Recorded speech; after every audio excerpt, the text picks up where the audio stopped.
తెలంగాణ రైతు సోదరులకు నమస్కారం.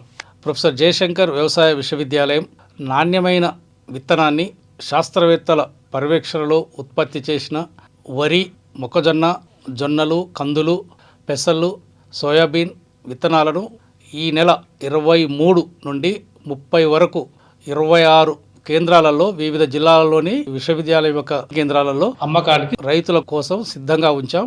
సుమారుగా ఒక 2 లక్షల మంది రైతులకు 2 లక్షల కిట్స్, ముఖ్యమైన పంటలు, వాటి యొక్క రకాల విత్తనాలు సిద్ధంగా ఉన్నాయి. మీరు ఈ అవకాశాన్ని వినియోగించుకొని అడ్వాన్స్ బుకింగ్ కూడా ఆయా కేంద్రాల్లో మీరు చేసుకున్నట్లయితే ఎవరైతే అడ్వాన్స్ బుకింగ్ చేసుకున్నారో వాళ్లకు మొట్టమొదటిగా ప్రాధాన్యత ఇచ్చి ఆ తర్వాత మిగిలిన విత్తనాన్ని ఇతర రైతు సోదరులకు ఇస్తారు. కాబట్టి ఈ అవకాశాన్ని సద్వినియోగం చేసుకొని ఈ విత్తనం ద్వారా వచ్చిన దిగుబడిని కూడా వచ్చే సంవత్సరం కూడా మీరు విత్తనంగానే వాడుకోవచ్చు, ఇతర రైతులకు కూడా విత్తనంగా దీన్ని పంచుకోవచ్చు. కాబట్టి ఈ నాణ్యమైన విత్తనాన్ని వాడి మంచి దిగుబడి, లాభసాటి వ్యవసాయం చేయాలని ఈ సందర్భంగా రైతు సోదరులకు మనవి చేస్తున్నాం.